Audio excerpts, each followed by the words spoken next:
पुढे पुढच्या आणखी एक महत्त्वाच्या बातमीकडे शेत आणि रस्त्यांच्या संदर्भात तक्रारींची संख्या जास्त आहे।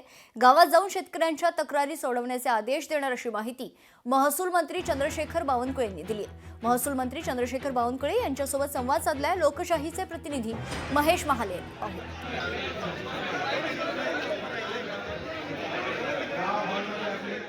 महसूल मंत्री चंद्रशेखर बावनकुळे आज नाशिकमध्ये आहे आणि आपण जर बघितलं तर नाशिकच्या जिल्हाधिकारी कार्यालयात असलेल्या नियोजन भवनाच्या बैठकीमध्ये अक्षरशः शेतकऱ्यांची प्रचंड मोठी गर्दी झालेली आहे आणि प्रत्येकाचे निवेदन जे आहे ते बावनकुळे हे स्वतः स्वीकारत आहे आणि त्याच्यावर सह्या देखील करत आहे। आपण मागच्या काळात लोकशाही दिवस घ्यायचे, लोकशाही दिवसामध्ये पटापट निर्णय व्हायचे, त्या काळामध्ये निवेदन थांबायचे नाही, त्या काळात निर्णय लोकांना मिळायचे।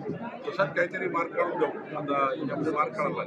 पण हे नागपूरचे जेवढे लोक आले आहेत त्यांना न्याय मिळेल। मला शेतकरी भेटले, त्यांचं म्हणणं असं आहे की आम्ही जे जमीन देणार आहोत त्या जमीनचा नेमकं मोबदला किती मिळणार त्याचा काही त्यांना अंदाज नाही। जेव्हा त्यांना अंदाज मिळेल का मिळणार आहे, आम्हाला इथं पैसे मिळणार आहेत, मग काही शेतकरी विरोध करणार नाही। पण भूसंपादन मंत्री मी असल्यामुळं त्यांच्या निवेदनावर योग्य कारवाई करून त्यांना जास्तीत जास्त मोबदला कसा मिळेल यावर आम्ही कारवाई करू। लोकशाही मराठी नाशिक।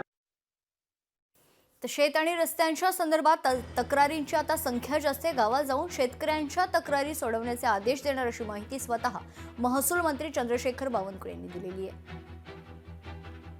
महसूल मंत्री चंद्रशेखर बावनकुळे यांनी शेतकऱ्यांसंदर्भात महत्त्वाचं विधान केलेलं आहे। शेतकऱ्यांच्या तक्रारी सोडवण्याचे आदेश देणार अशी माहिती त्यांनी यावेळेस दिलेली आहे। स्वतः शेतकऱ्यांच्या मागण्यांचं निवेदन त्यांनी स्वीकारले आणि त्यानंतर त्यांनी हे विधान केलं।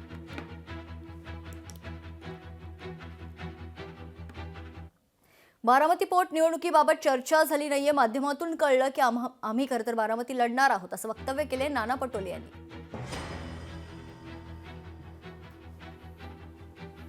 अजून आमच्या पक्षामध्ये नेमकं चर्चा झाली नाही, पण आज माननीय अध्यक्षांचे पेपरला बातम्या वाचल्या की बारामती आम्ही लढणार।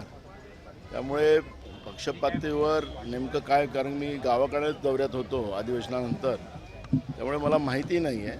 पण जी महाराष्ट्रात परंपरा राहिलेली आहे त्या परंपरेचं पालन करावं अशा पद्धतीची भूमिका आमची आहे। पण अध्यक्षांनी जाहीर केल्यानंतर आता अध्यक्ष कॅन्डिडेट काय देतात, पक्षाने काय निर्णय घेतला हे मला माहिती नाही। लोकशाही मराठी ऐका, पहा, जागरूक रहा।